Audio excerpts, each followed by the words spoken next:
Down the rabbit hole we go, creatures gotta feel the flow. Riding rhythms here to stay, on the quest but led astray. Power up, hearts can dance, on Solana take your chance. Get on your quest, quest, with Critters quest, strategize, make the best on Solana's quest.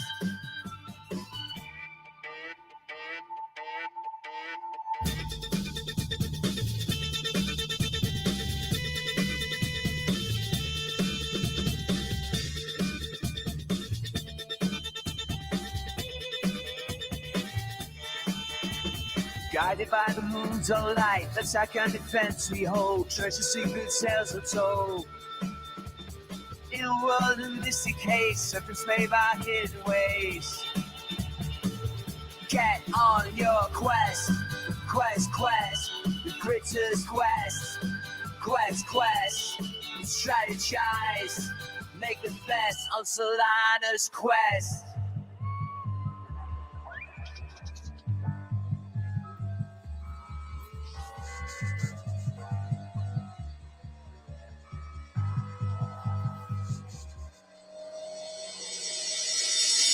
Power spinning your soul, feel it and make it whole. Dance along while the specialized path.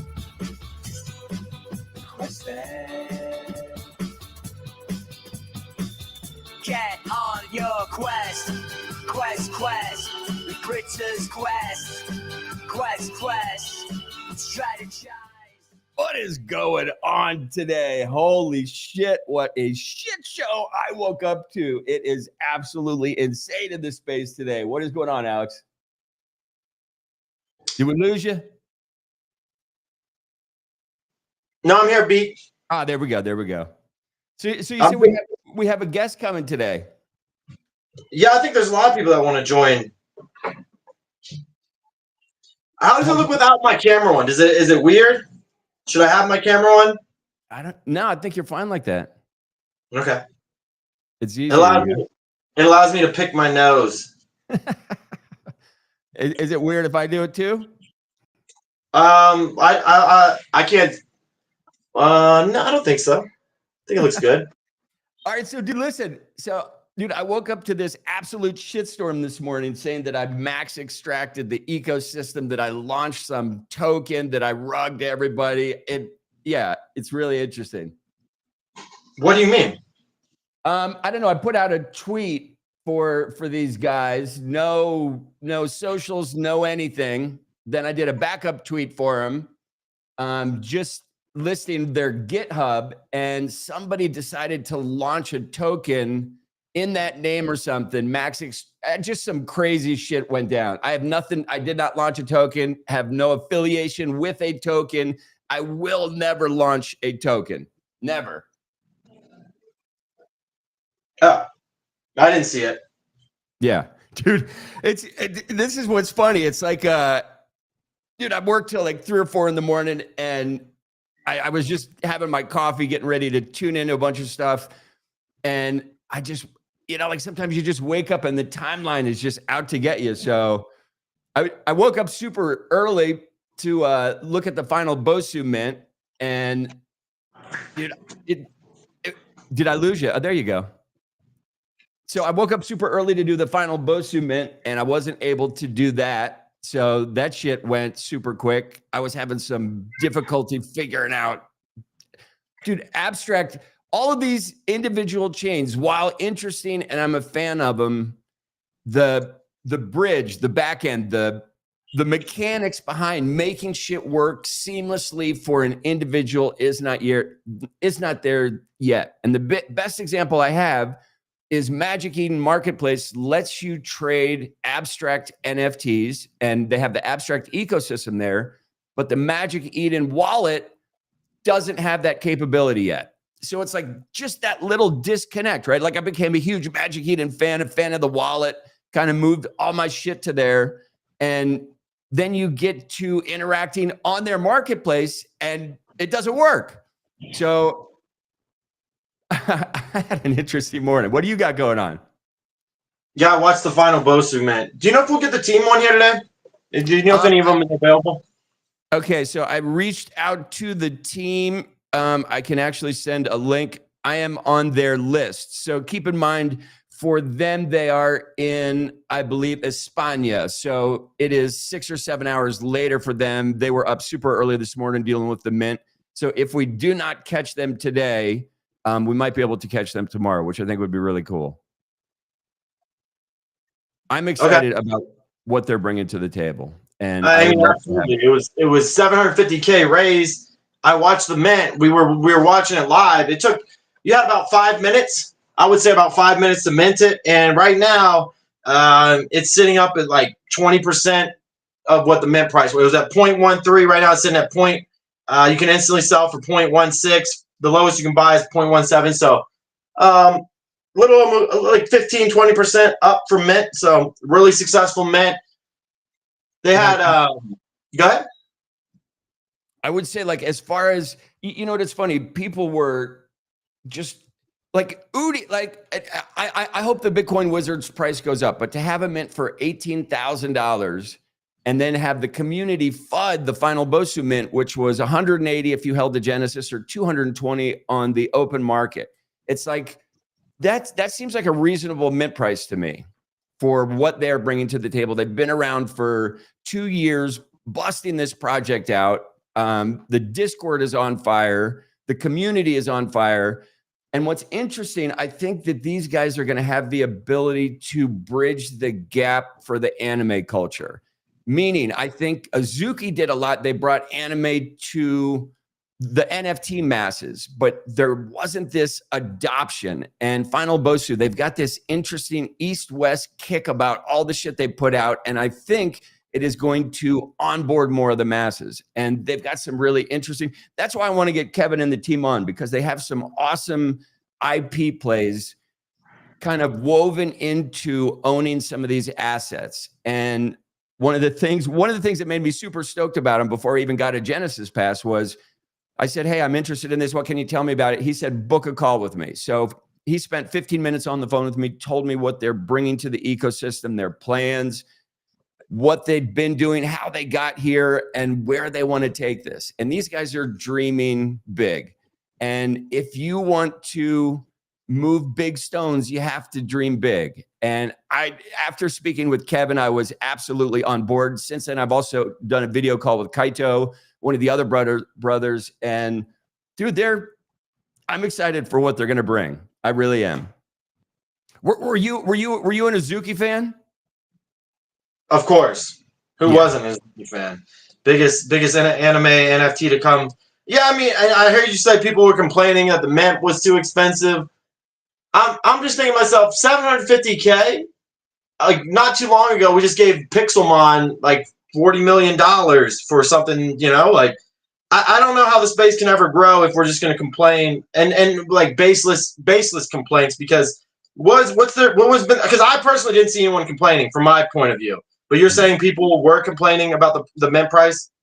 You know, yes, I was on a space where people saying it was extractive. And it's, you know, like, I think these people might also be the same people who are funding the project, trying to get early buy-in.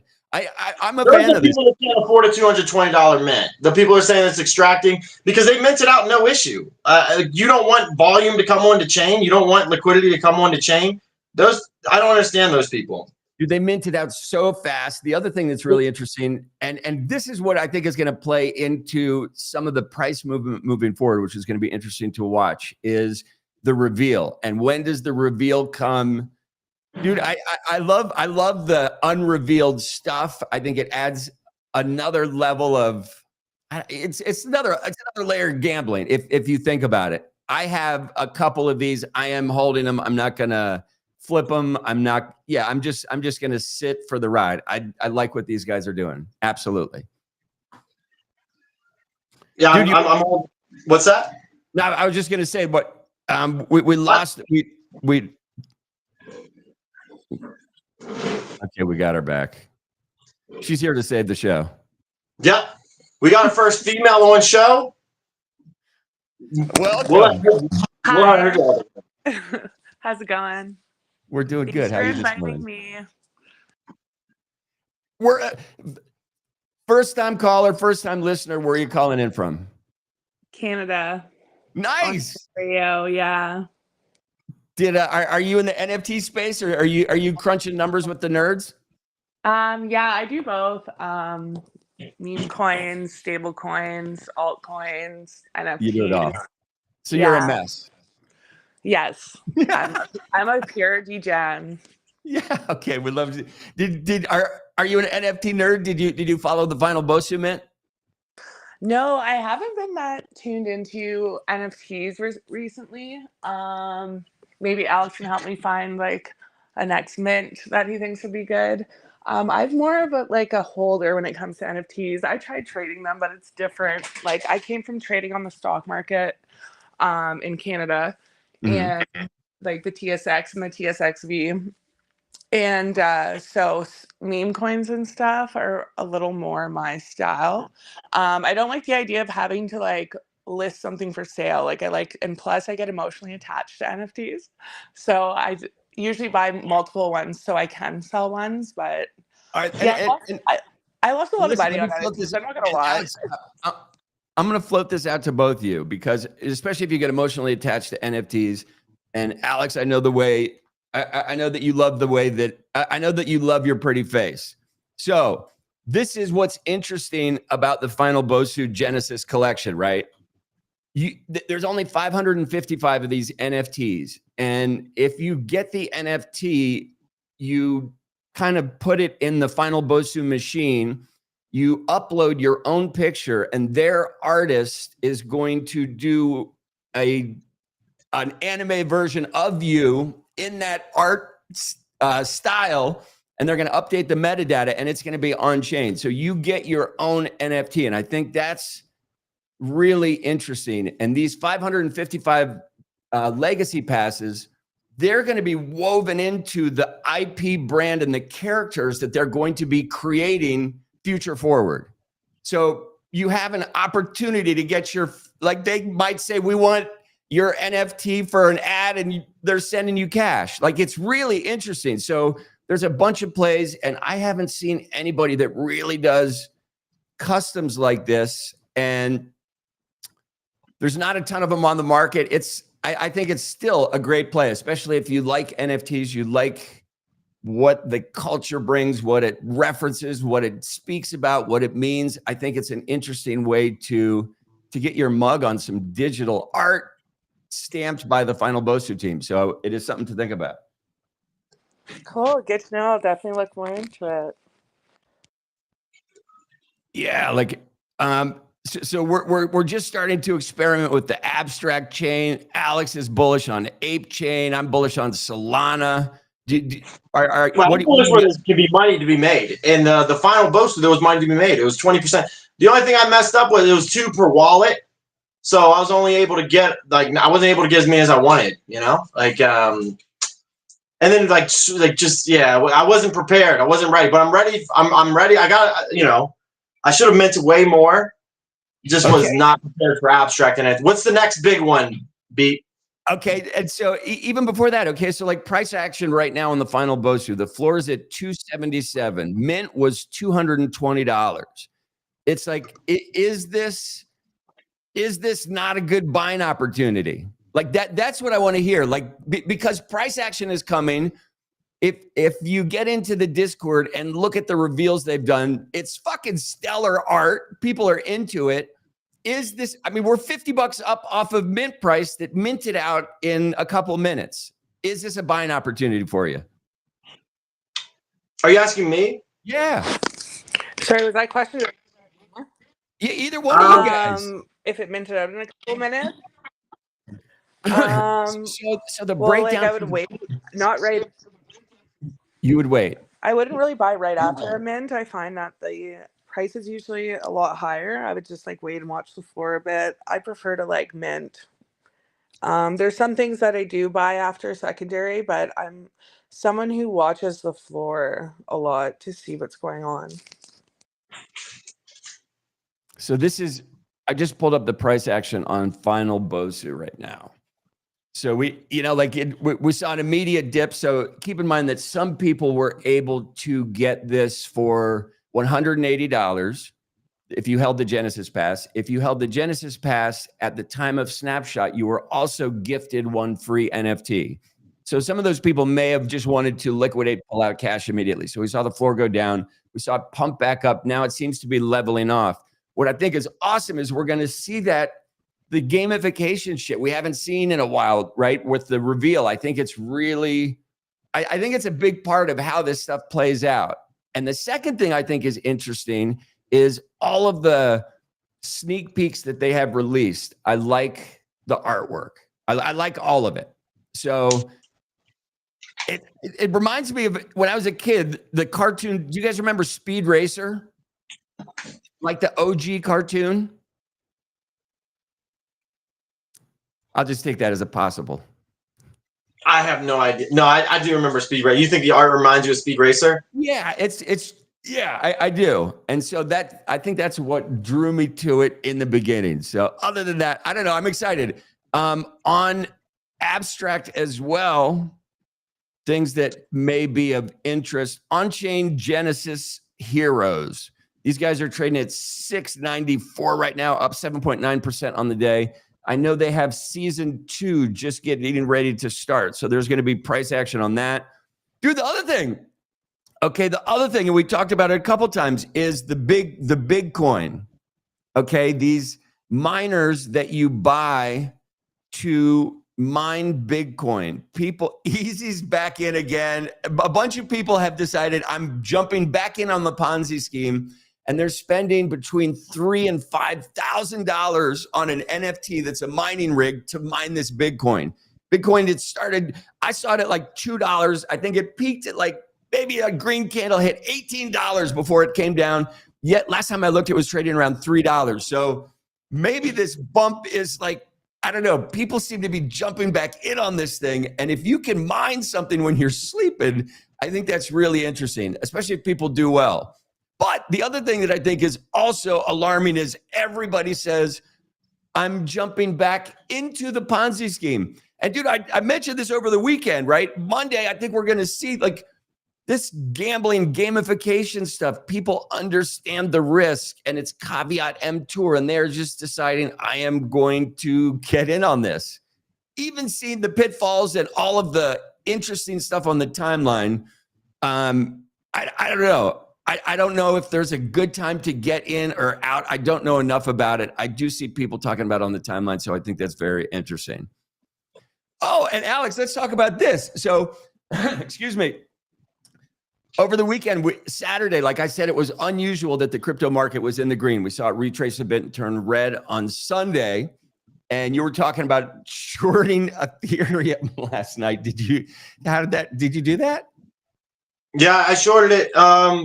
I think I'm a little bit. I haven't looked at it. I didn't really get the price action I liked. Okay. I think we had like a little bit of a sell off, but I mean, really, it just like it was pretty much sideways. You can see last night when I was telling. I mean, it was trading like well over 1650. We're trading at 1630. I think my entry was like 1640. I'm pretty much sideways, whatever, break even. But I thought I was going to get a lot. What's that? Yeah, you thought we were going to kind of get crushed. And what's interesting is I think a bunch of people did. They just thought that all of us, we were just going to have this red day on Monday. And I don't think we saw it the way that people were saying we are going to see it. Crypto Graded Fear Index is coming in at a 31 today, and fear yesterday we were at a 485, so it went down quite a bit.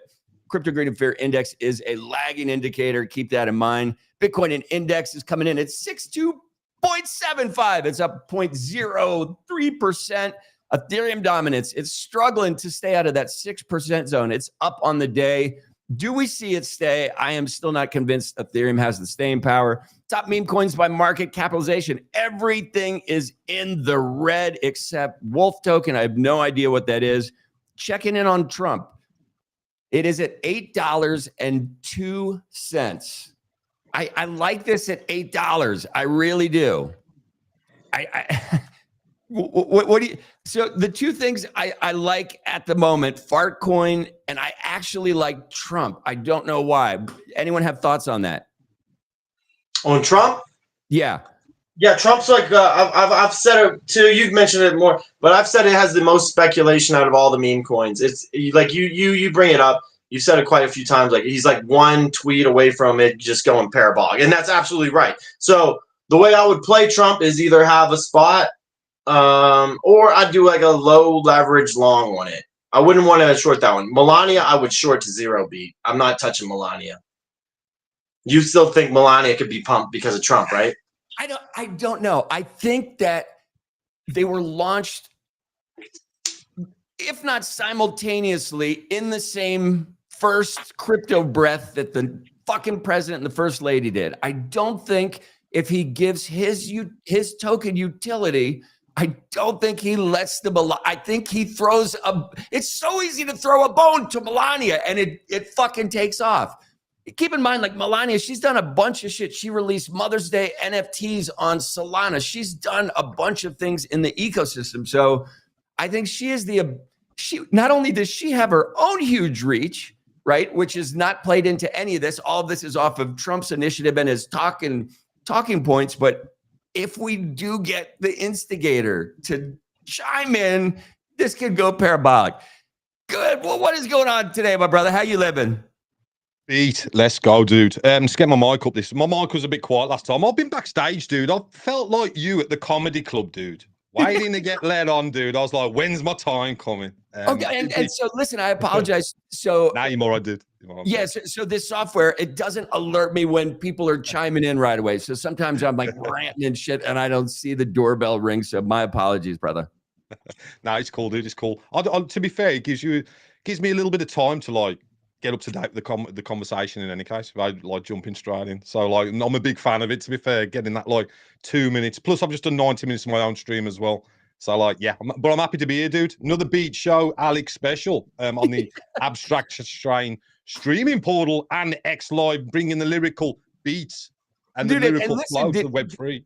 Listen, our NFT's back. We just had another $1 million NFT mint. Are we back yet? Did you mint? That's what I'm tired of the meme coins. You know, Palis, she was on here a minute ago. She's a meme coin expert. We should ask her take when she comes back what she's looking at. She was showing me what is it called? I think it was RFC. It's like the top trending one. She was showing it at like 30K market. I don't know.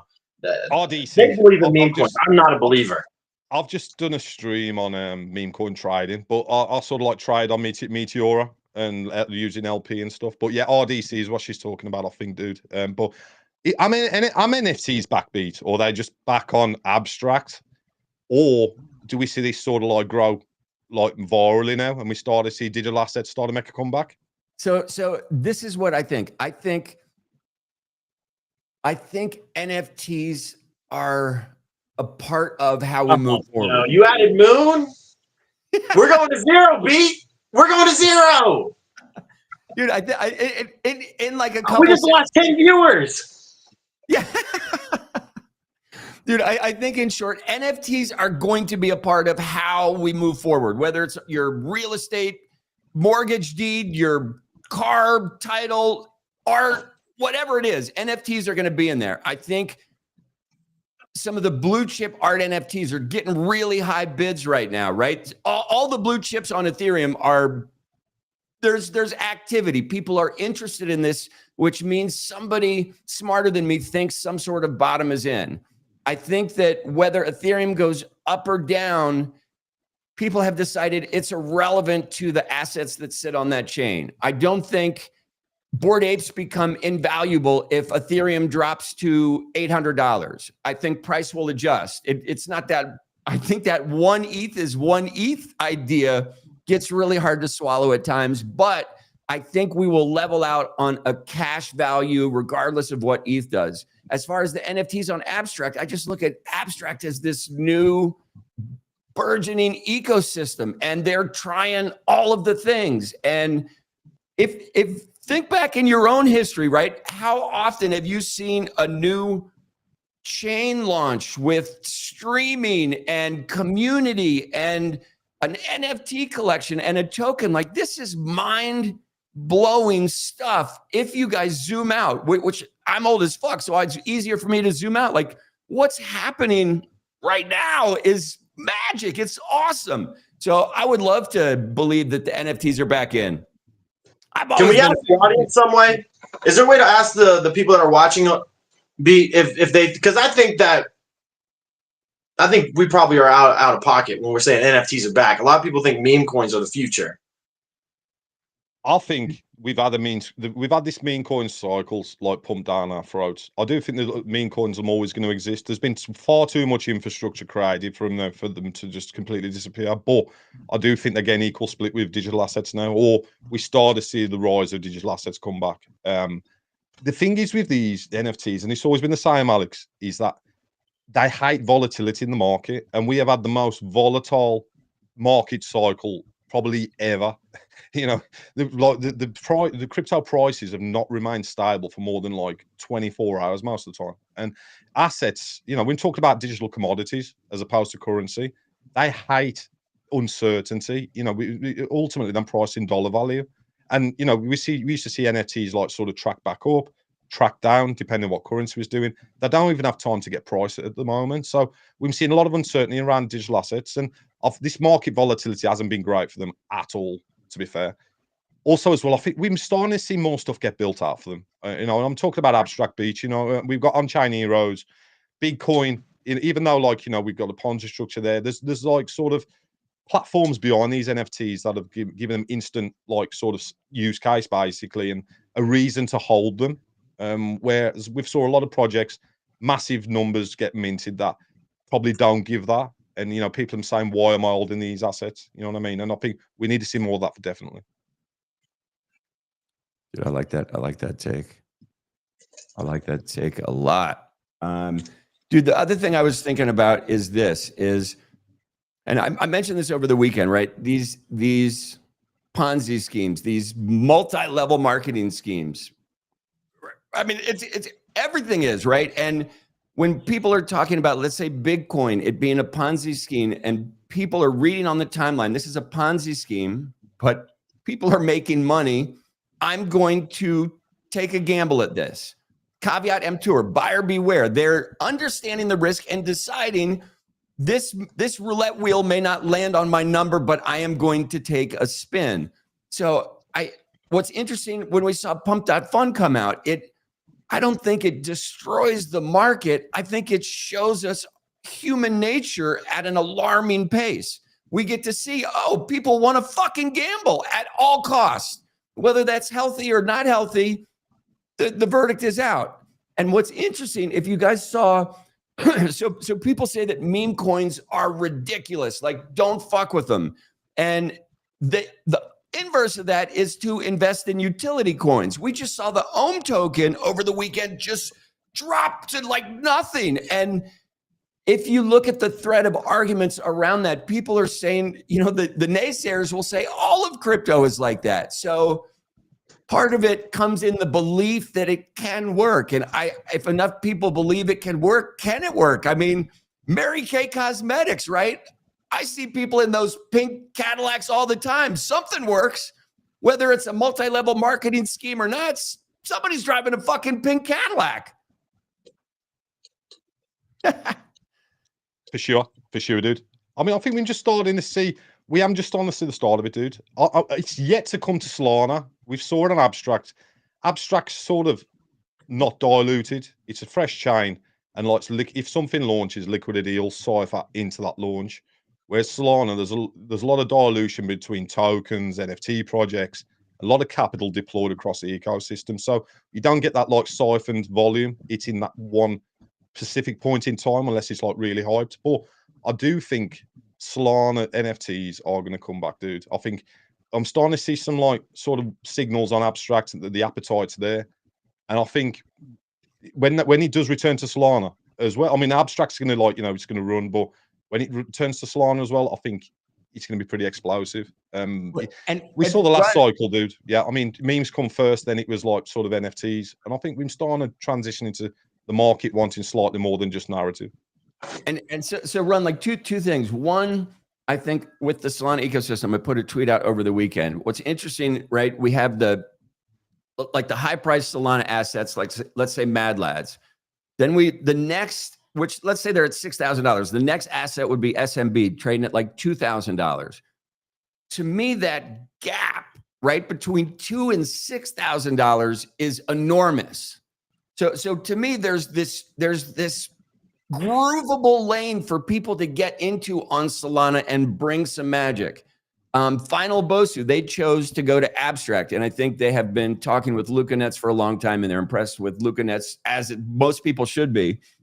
But when we talk about this frenzy for Abstract, they created it. Bitcoin also onboarded a ton of people to Abstract. But what's interesting and kind of a pain in the ass still is the UX and the UI sucks. I've been in the Final Bosu Discord for a bit, and even people that are well-versed in the ecosystem get into this dilemma where they can't figure out where to bridge to Abstract. Is it Magic Eden Wallet doesn't honor Abstract. Magic Eden Marketplace does.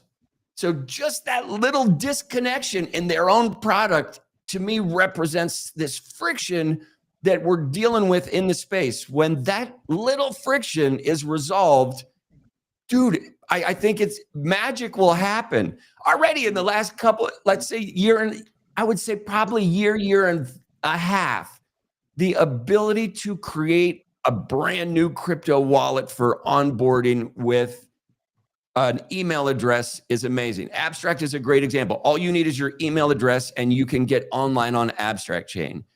When I think about that as an onboarding mechanism, dude, that's like we're almost there. Like we're almost there. It excites the shit out of me. Yeah, I use Abstract Wallet, dude. That's the when I signed up for Abstract, I got the wallet connected to Magic Eden, and yeah, if I'm trading on Eden, it's Abstract Wallet. We actually had this conversation earlier about like where what happens to decentralized wallets now, like Phantom, Soulflare, etc. Because we've seen this like rise of app-based economies. Abstract's doing it. We've seen a lot of meme coin protocols launch their own wallets, etc. And like sort of it's eliminating the need for decentralized wallets to actually like trade on chain with them, just like one pop transactions to send to all these different platforms. Arena, you know, have got their own currency, you know, their own ingrained system as well. Run like let me have you double click on Arena, because I do have a profile on there. I have not streamed on there. I've not spent a ton of time on there, but just give me a load. What is it? Why do you like it?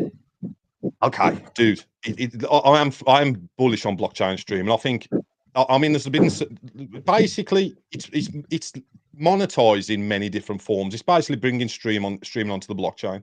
So the very basic core, it was Friendtech first, then Arena launched, Arena rugged, and Rove team derugged Arena.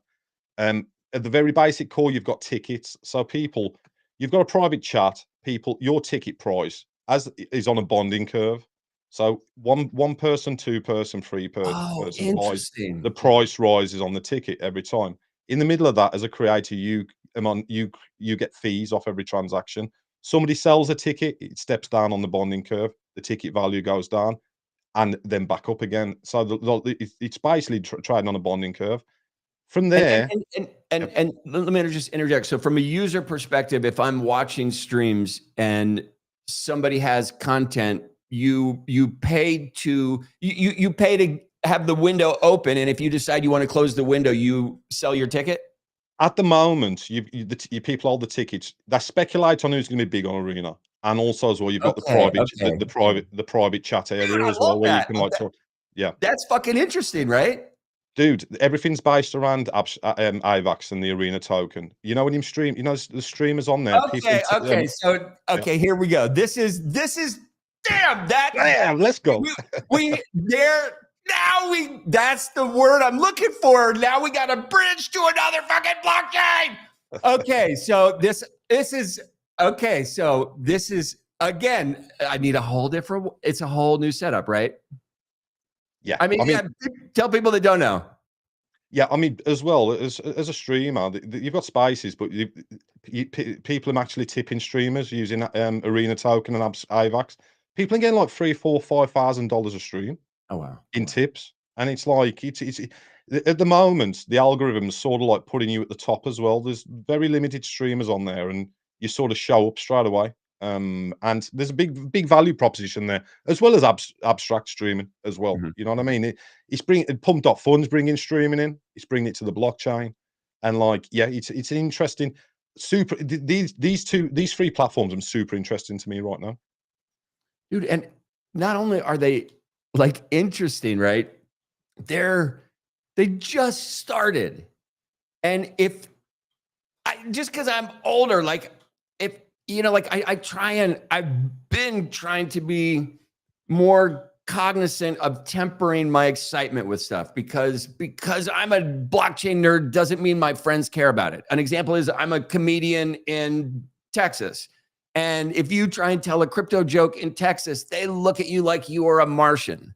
So like there's just no audience for it. And what's interesting about comedy is like, even when people drink, like sometimes there are things that are funny if you understand English, but if it's about crypto, they tune out, they avoid it.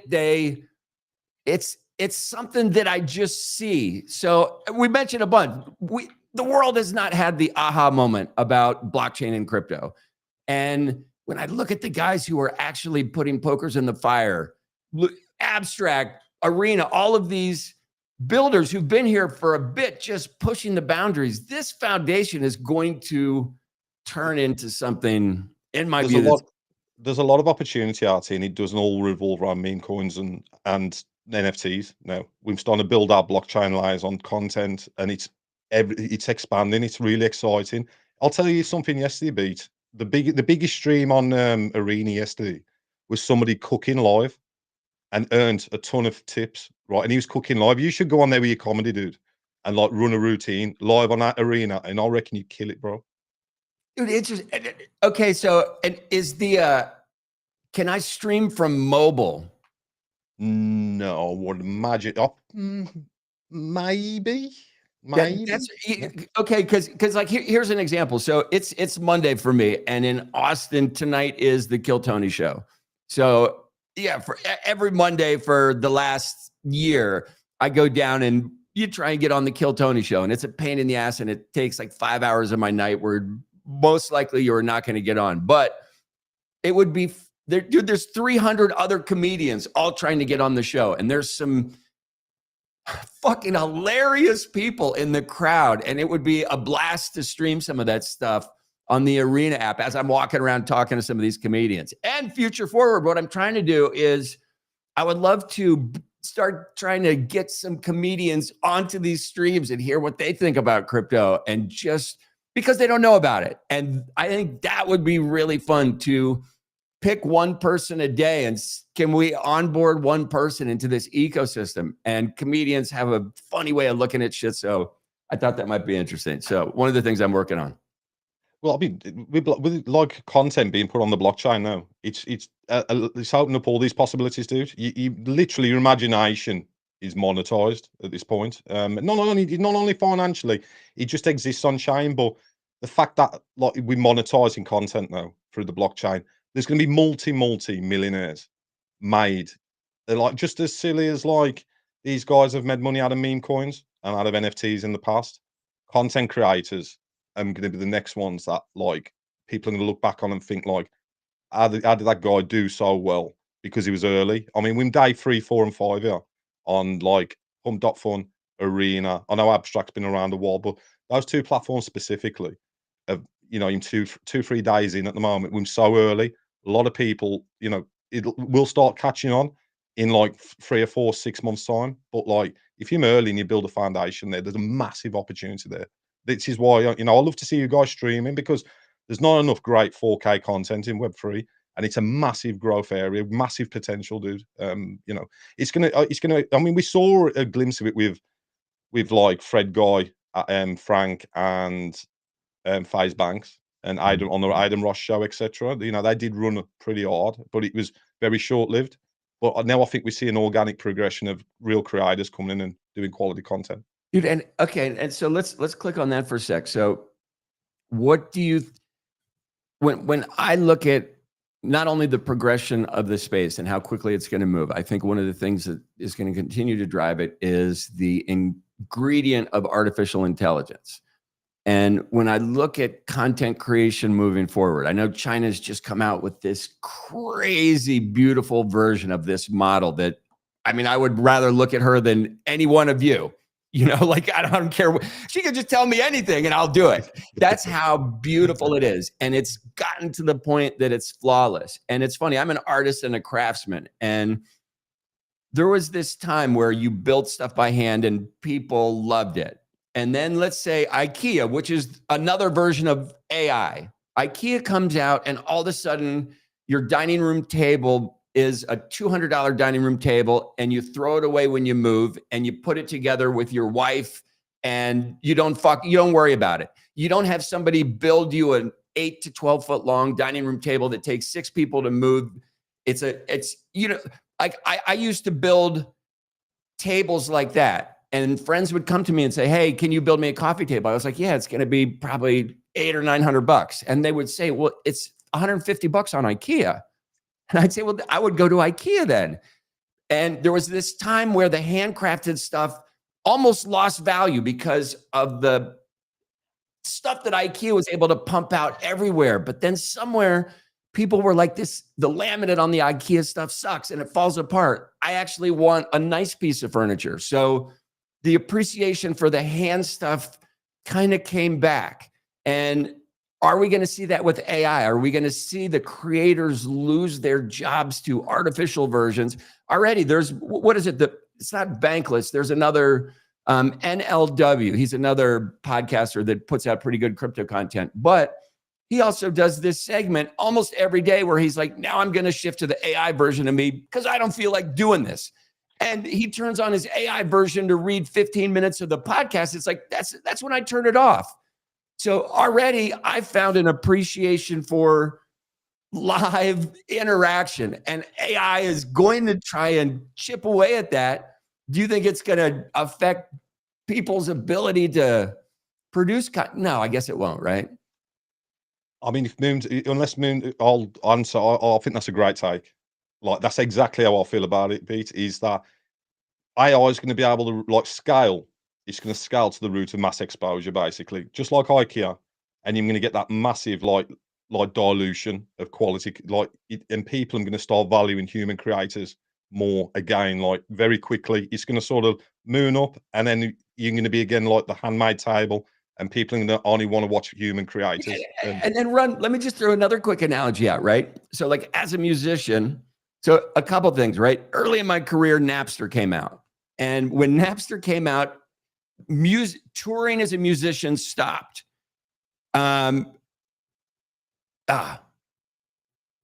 Sorry, Moon's trying to fix his mic. We got you. Come back when you can.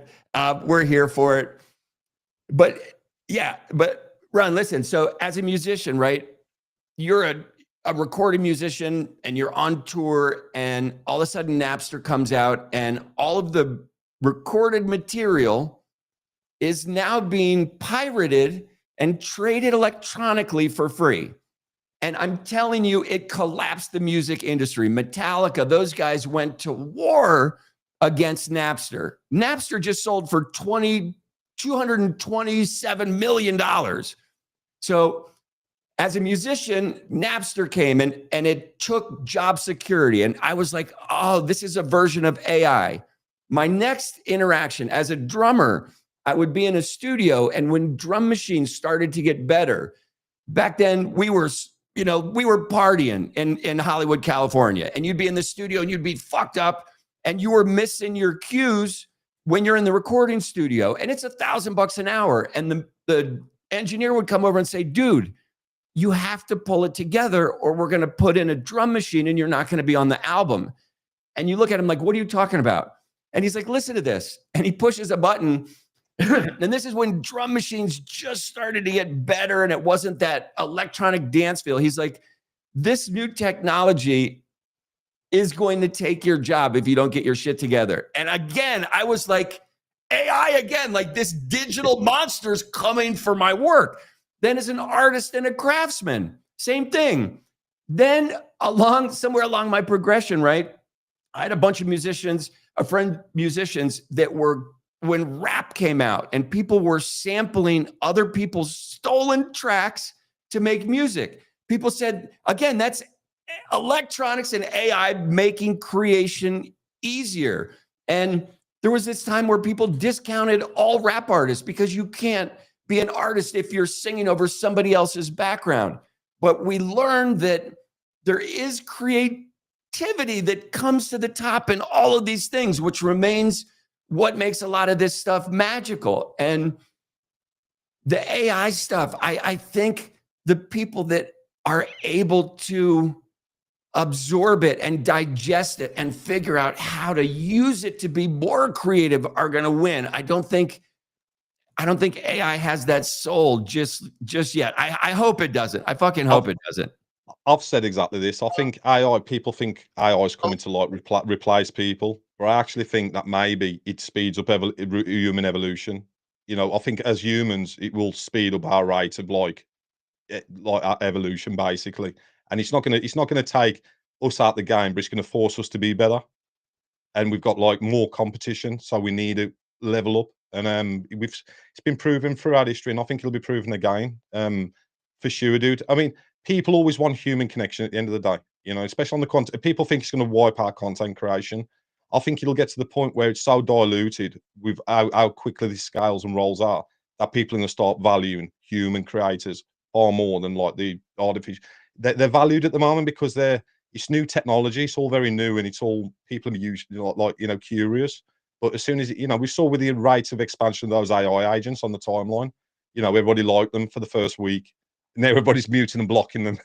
You know what I mean? It's like it rolls out and scales that quickly. You know what I mean? It's interesting how I think as humans, this novelty effect consumes us. And when you mix gambling and all of these gamification aspects that get thrown into this new tech that's coming down the pike, we get swept up by it.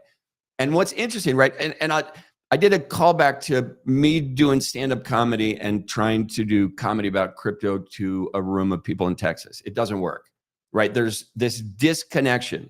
And when I think about, what were we just talking about before I went on that little sidetrack?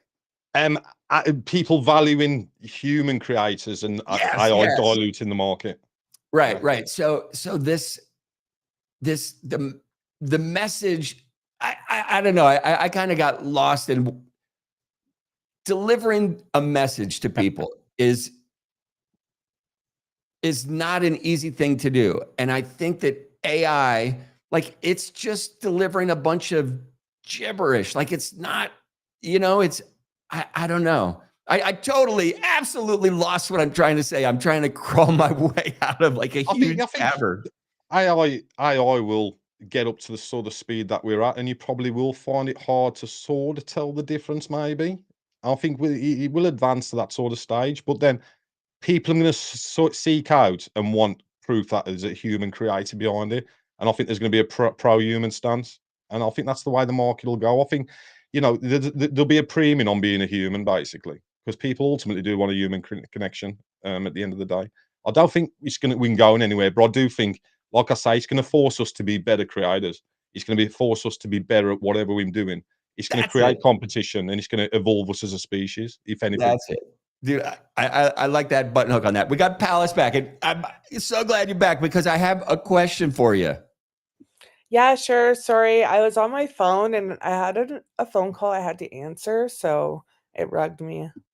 I apologize. Okay, so listen, this is the question I have. I have, and we're going to shift gears just to meme coins super quick. And the reason I want your opinion on that is let me pull up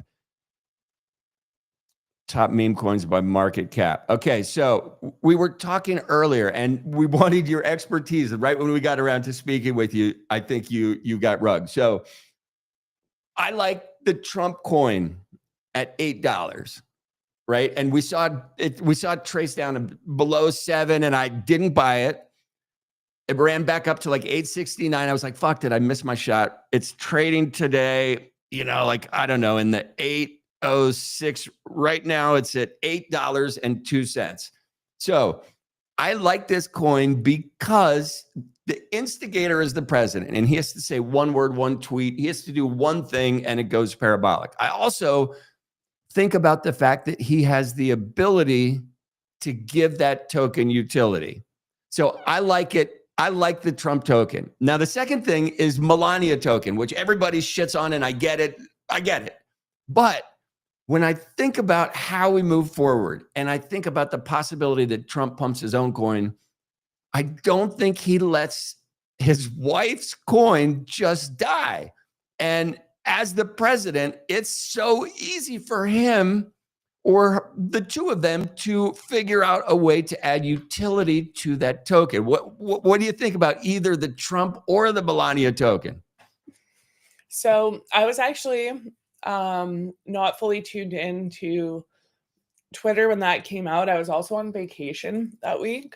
But personally, hey, and can I ask you a question about that? Let me just interject and ask you a question about that real quick, and keep your train of thought. But yep.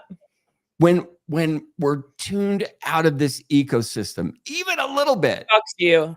I missed the Pengu airdrop. I own two little pudgies. You have no idea. I'm never leaving it again.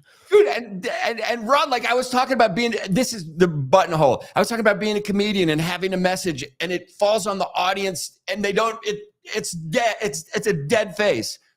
If you leave Crypto X for a week, there's no verbiage that gets out of these walls. You miss it. And you talked about missing these things just because you were tuned out of X for a week. When are we going to get to the point where this shit gets real traction? Real traction.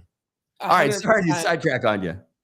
That's okay. So I'm going to be honest. I'm not a huge fan of trading anything that is even at that price. So because they didn't get it early, I personally wouldn't fuck with it. I have traded stocks like that are higher in price. I'm more personally into very volatile stocks, meme coins. But so I traded weed stocks. I bought Canopy Growth for I think $7 a share in 2017. I bought 1,000 shares, and I ended up selling in 2019 when weed became legalized in Canada for $64 a share. So I made like 50 grand off that trade. That was a really nice one. Then I got into trading super like penny stocks almost. I was actually shown by someone, and that's where I made like real money and much quicker. So I would buy like 100,000 shares of a stock that was like, say, like 10 cents or like 5 cents. But if it went up like $1,000, I would make it. If it went up a cent, I would make $1,000. But if it went down, I would lose 1,000. So that same story, right? A cent to 1,000. That same story, that's what propels the entire meme coin collective, right? It's what propels Las Vegas and casinos. It's part of human nature. Like it's. I mean, people call them casinos, where really, in theory, it should be an open market. I think we've got this casino narrative, but really, it should be an open, free market, basically, of narrative. I mean, it's digitalized attention, digitalized narrative. I'm with the speaker on this, and that I trade like sort of low cap, small caps, micro caps, small caps, mid caps. I mean, I use sort of like I'll make plays on the smaller caps, and I'll run big liquidity through the medium caps to small caps. I think you mentioned RDC earlier. Sort of like was talking like trading RDC earlier, as well. Like so, yeah, but it's the trenches. I'm still alive, dude. For sure. It's just there's more. You've got to be more selective with the runners. Make sure them the organic runners, and there are plays out there. You just got to be like more patient and more controlled, and more, just be more disciplined, basically. And Ron, let me just double click on this too. Just so if we do have people that are new to the crypto space or whatever that want to understand, where do you have a specific tool that you go to sit and watch the runners? I mean, I'm an Axiom maxi, so like I'll use Axiom. I was probably one of the first to use Axiom, and then I'll use Good Morning, Good Night for an overall market view on like 2 different filter settings. Then I'll use Meteora, and then I'll use Starseed as well. Which Starseed is like a widget that sits over the top of Meteora that handles your liquidity positions. So I'm big on trading via liquidity and sort of scalping. Axiom for the live trades and Meteora for the liquidity positions. Yeah. So B, I I don't think you realize we have the two best meme coin traders in the market right now up here. Dude, One and Alice are in the trenches. I want the tools, right? Like I want to share the tools that are going to help people understand how to get into this. And it's not easy. Like it's fucking not easy. And so like for a lot of people, we could be talking a foreign language. So yeah. Paulus, what are your go-to tools? So I use a lot of different tools. So basically, I wanted to just touch back on what I think your name's Run. You were Right. saying about it being a casino. So honestly, if you do your own research and you've traded even stocks, even like you should know how to read a chart. Like you need to, if you actually want to make real money long term, you need to be looking at charts. It can become a casino. Like for example, I do it to myself, where you just start aping into like everything, and it's a rug, but you're just trying to like jump in and out and make some quick money. And I do it to myself all the time, and I totally rug myself sometimes. And yeah, so like it can be a casino if you're playing recklessly. And I do get like that sometimes. I notice I get like that late at night. I don't know why I do it, but I'm not trading late at night anymore. I'm putting a stop to that. But yeah, so there's super long holds. Like for example, Retard Finder coin. What did it hit? Like 90 mil yesterday. So I bought that at about 400K market cap. I have obviously cheated some of my bag, but when it's a coin that actually has the backing to, I think, and like everything's memetics this day. So if you are not up to date on memes and you're not constantly watching memes, if you don't understand memes from 4chan or any of that, you're not going to catch on to these runners as quick, in my personal opinion. Memetics is like literally taken over money making right now. It's kind of fucked up, but it's super cool at the same time. So if you're not doing your research, you're not looking at who put out this coin and stuff like that, there's like no point in holding certain coins. And that's why there's a lot of coins that I cheat, and people can be like, oh, you're a cheater. Like I'm not going to cheat something to hold it while it sits at 30K after. Like I'm going to long hold market caps that are stable at $1 million plus.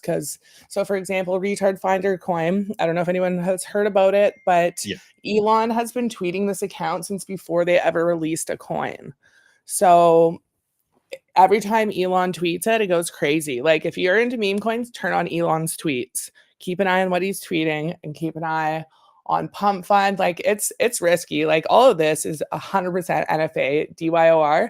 And I think that if I did not have the experience I have trading volatile penny stocks in the stock market, that I would get wrecked right away. And it's funny, like not only is it volatile, but we talked about utility tokens, the Ohm token that just crashed, right? People lost their shirts. That was crazy. Right? And there was this crazy argument on the timeline where people are like, oh, meme coins are ridiculous to trade. You got to be in utility tokens. And an example, this shit can go south no matter what. The other thing I wanted to ask all you guys, does anybody use KolScan, KOL scan, as just a way to see what's flipping, what's coming in, what's coming out? No, I personally use, there's a bunch of things I use. So I use this thing called Rug Check. I obviously check SolScan. I use GMGN and Axiom. I just actually switched over from Axiom because I find I get so many more options. I also look at Dex Screener, Dex Tools. Like there's a million things I do before I full port ape into a coin. If I don't trust a coin, I'll just put in a little bit. And as I'm watching it, I'll put in a little bit more and stuff like that. I personally hate doing that because then it makes my market cap higher, right? So but certain coins, I feel like I've done the research, I'll full port into them, and they usually do turn out. But I mean, it's all a gamble. And never, ever, ever use any money that you need. I can't just stress that out. Like I have extra cash to throw around. If I lose any of it, it doesn't affect me. So it is what it is, right? Let me ask you this: as far as things happen in cycles, right? Whether they're trading cycles, meme cycles, NFT cycles, whatever. When I haven't been fucking with any meme coins for a good bit, just because I wasn't good at it and I couldn't. It wasn't a winning scenario for me. But in watching Bullex and KolScan, KOL Scan, and all these Pump.Fun and stuff, What I've seen is the meme coin market caps used to run much higher, and now there's more of these small runners that people are getting into and out of really quick. And if it makes it to $5 million, they're saying it's a successful coin, where it used to be $100 million. Is there like a mindset shift right now that you're noticing when you're trading in the trenches? I mean, Definitely. Sorry, you can go ahead. I was just going to say that down to the caps is, I mean, you've got like people like Wintermute, etc., not as heavily active in the market as they used to be. They've unloaded a lot of low position. I think I'm sort of gathering it back, but we had massive market makers in the market during that time. They were like sort of working with Coles and like, you know, content creators to create a machine that sort of full ported the narrative, AI narrative, etc. You know, AI 16Z, Cerebro, etc. That volume is in the market right now. So that's the main reason why the users aren't there either. I think we've sort of cut a lot of users out of the market that have got cooked, aping the top of all these tokens as well. Like. All right, and let me throw this question in there, right? So we've got market people that are cooked in the market, right? People are tired. A lot of people have been wrecked. We have summer coming up. In the crypto space, the narrative is always sell and man, go away. And in October, you come back the end of September and you have a nice summer vacation. Are you guys,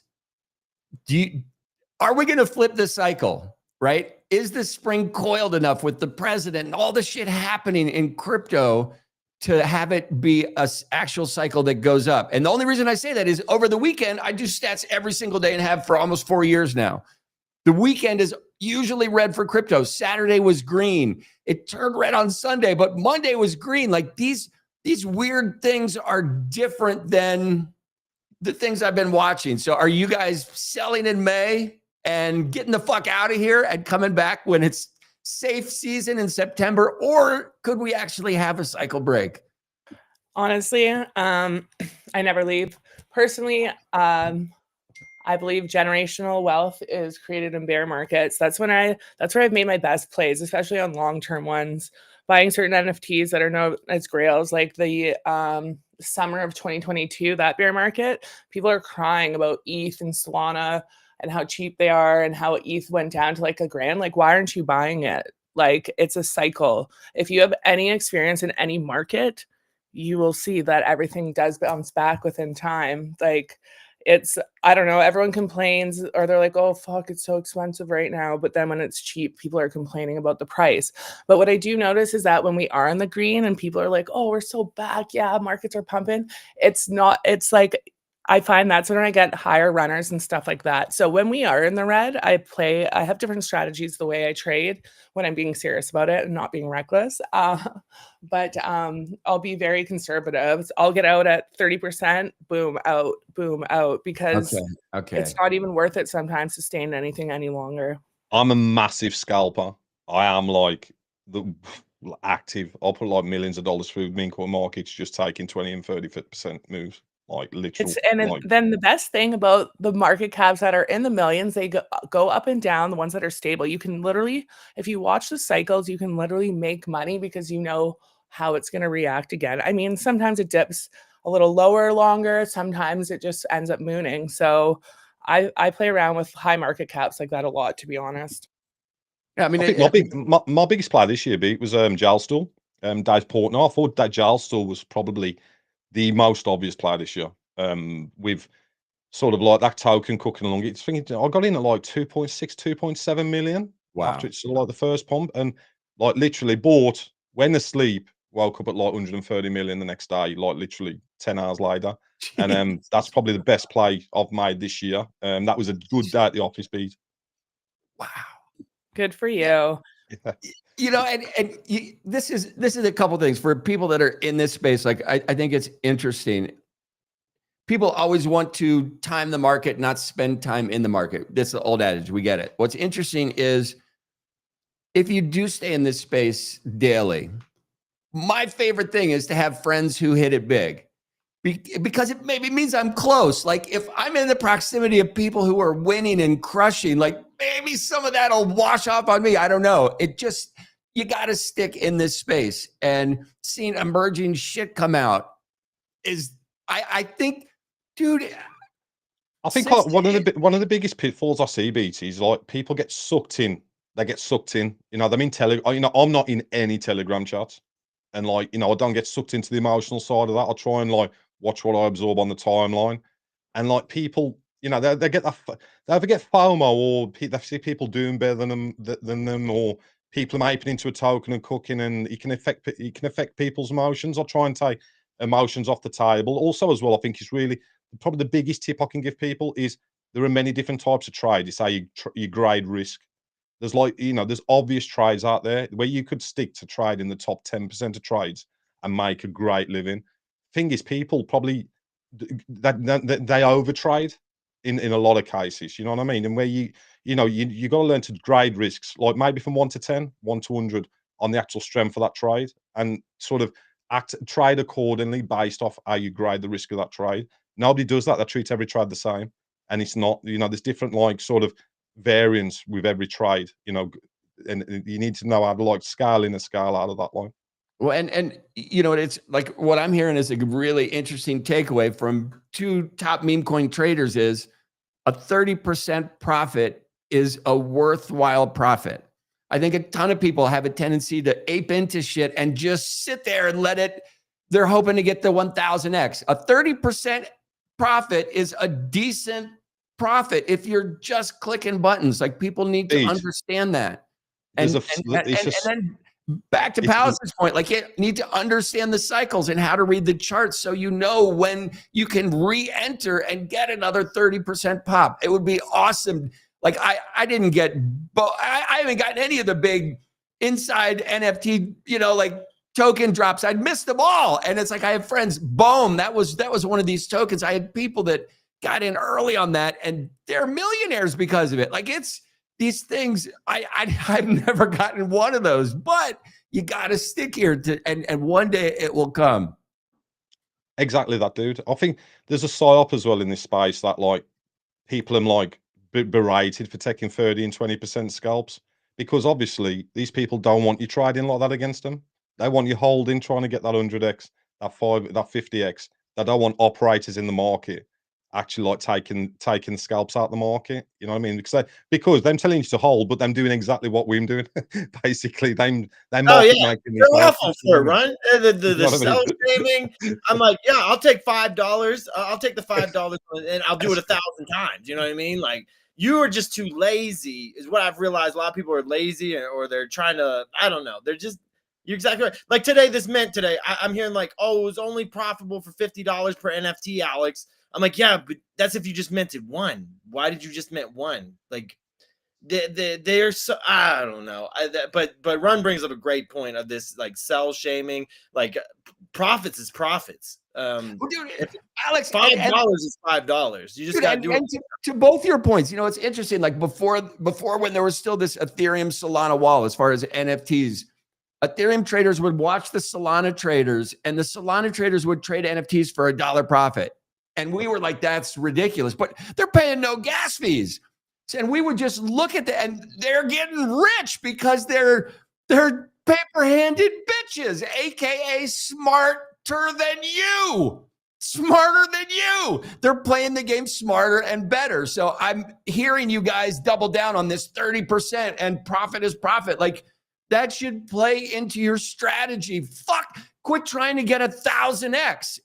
That's where you get wrecked. And Palace, you mentioned it. Like, sometimes the greed gets into you, and you're like, oh my God, I round trip things. It's fucking horrible. And then I don't even take my initials because I'm like, oh no, this one's gonna go. Like, I make my own stupid mistakes, but what it is learning from it, right? It only makes you a better trader. And like, as much as I've traded stocks and all that, this is way different. Like, things that go viral and go up to like insane market caps, you're like, I never would have thought, but someone to always watch is Wintermute and who they're investing, and that's why Fartcoin's going so crazy. So we got another meme coin legend in here, broker.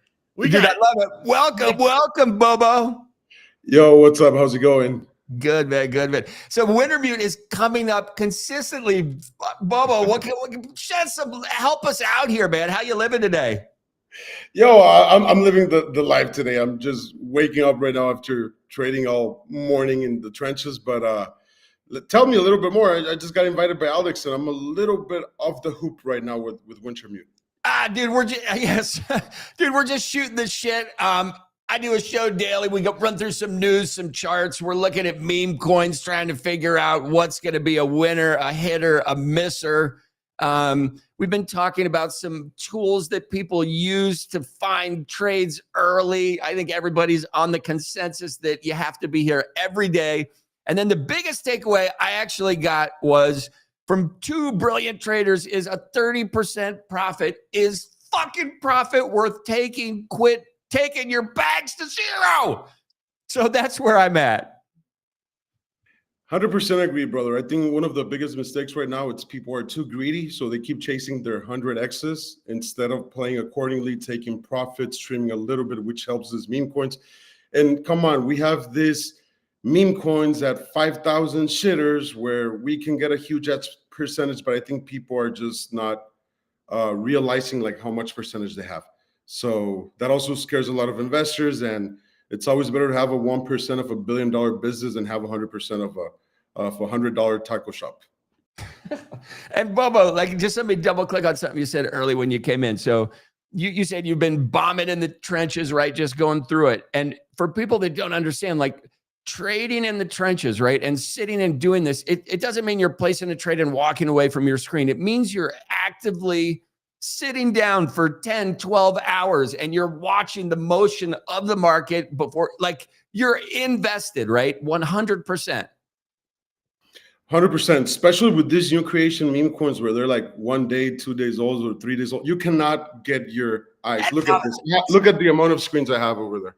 Okay. And Bobo, like I just mentioned that with Palace. It's like people don't wait for meme coins to go to 100 million market cap, like $5 million, and they're done. Like we're on to the next one. So the mentality's changed to these quick short runners that make it fucking maddening. So sorry to interrupt on you. No. It's what's happening. I think I've been seeing this behavior because I started in Pump the Fun about a year ago. So it was a lot of expectation. People are learning the game. People are learning supply control and stuff like that. So you cannot stop people from selling. And I think that kind of self-shaming mentality, it's getting a little bit over. It's just that the order book's never going to lie. And that's what's going to give you all the information. But we're still maturing in this space. So we're still going to face a lot of people getting mad with each other. But it's definitely changing. And people are understanding that if they have 10 Solanas, they can put 0.5 Solanas into 5 memes instead of putting 5 Solana into one. And they divide their attention. They're not so desperate with one. So I think that is what kind of it's happening right now in the trenches. And I expect it to keep on changing until we have a few really big, fast runners because people want speed. And as soon as we hit, I don't know, a 50 million runner in an hour, I think the market is about to change. All right. And let me ask all you guys this question. So Ron and I earlier were just talking about the effect of artificial intelligence, how it's going to come into the create. It's just going to touch all of our lives in one way or the other. As traders, do you guys use AI trading bots where you load it in the wallet and set some parameters and say, what can you do for me? No, I need to see everything. Okay. Talk to me. I need to see everything. I need to see the charts, especially if they're one that I would consider longer holding. I want to see its routines on the chart and stuff. I need to see like everything. I can't do it so blindly through a Telegram bot. I respect for people who can, but I cannot. I need to be like locked in. And Palace, let me ask you this. So we talked about our own human deficiencies, right? Like trading at night, pushing buttons when you shouldn't. This AI, right? It's going to take all of the fucking emotion out of these decisions. So at some point, does it win in your trading strategy? Like we're early. I think we're still early. Like a Telegram trading bot, like that still seems kind of janky to me. But let's say most people have an Alexa in their house. Let's say we get to this point where you have a AI assistant that lives on your computer and you're comfortable with it. It's totally locked in. It's possibly blockchain proof, it's foolproof. And this thing that schedules your life, hey, I can also trade for you while you're at work today. And I'm really good at it. How far away are we from that? We've always had quant trading, so you can sort of set up a machine with a set of parameters that'll trade in a way that where you set those parameters. I think the difference is between that and AI is that AI will evolve while the market is live and sort of adapt to the conditions that it's facing. I'm a boomer, dude. I'm still, I learned to trade 20 years ago, 15 years ago. So like a lot of it's emotion. I see a lot of people using these systems. I can feel them in the markets. I know, like we'll go back to Wintermute, are heavily into AI in terms of like making markets, etc. But like, yeah, I do think that like you can still have a significant edge as a human. Basically, AI will adapt to the population. AI will adapt to the population of the market. So if you're different to the population of the market, if you're different to the humans that are in that market, and you can adapt, you'll be trading against AI strategy basically, because you can only sort of run a strategy that like it's running against the population. So like you've got to sort of be different basically. So I think there'll always be, as long as you can stay in front of the human population, I think you'll be, you'll be safe from what AI can throw at you. It does help when they've got all the supply though. I ain't gonna lie. How could I trade the market if I was holding like massive supply on the token? You know what I mean? Bubba, do you do any bot trading? Yes, I do, but I do not do the automated right now. I have had some interest, and I was working with some devs on this parameter. So I do know some people that's all they do, and they have some wallets that are making $50,000, $100,000 a week consistently. So they're just automated on very basic parameters, and it is pretty interesting what some good devs can do with this kind of stuff. I'm not a dev myself, so I'm not using it. We're close to. I try and like always think of the new person coming into the space, right? The user experience, the user interface. How do people get in? We've talked about different chains. The Arena's on a different chain. Like all the abstract, we're all on different chains. There's fucking friction getting here, getting there. When this friction is really gone and people can just come to this space, it's going to be really interesting. And like even to talk about meme coins, right? Let's take MogCoin. Does that let's call it an old school favorite. Does this old school favorite have the ability to kick up dust in the future when all these people come in, but also with these people entering, there's going to be new competition and new coins that are going to be shinier, better, and faster? Do the old guys in this ecosystem have the ability to get lifted up if Bitcoin price goes parabolic, or are we going to always see these new players like Abstract Chain and Arena, like doing different things, come into the market and try and steal some of the market cap?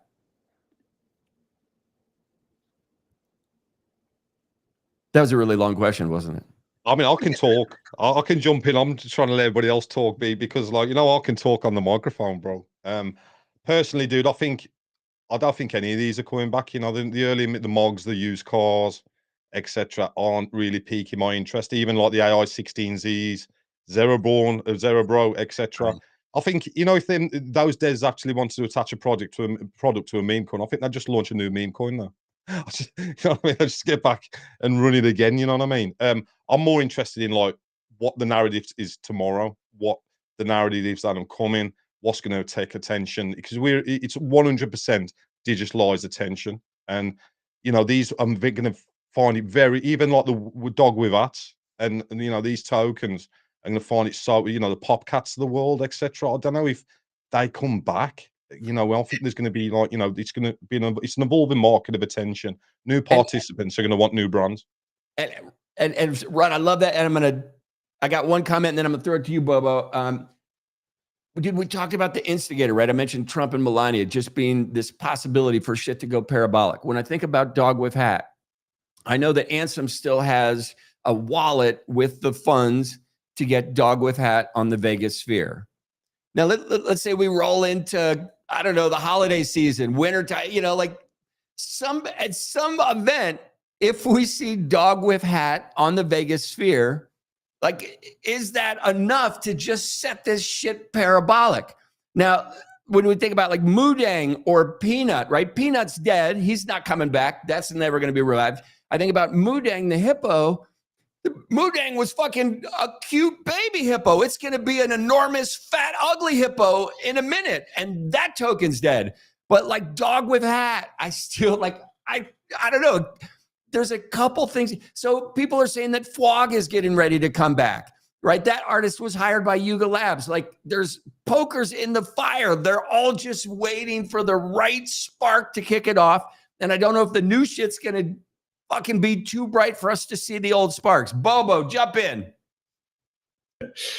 I think it's coming back, but I do agree that attention it's much bigger. And the thing about it is that we need more people in the ecosystem. We need people to stop fighting. And once that thing happens, it's more like the normies are going to like this called meme coins. But as long as we're having these attention wars, we're still in this maturity period. I think they're going to have a hard period. I don't know if it's going to be Mog. I do like Whiff. I think Mog has a big community as well. They do. But not as active.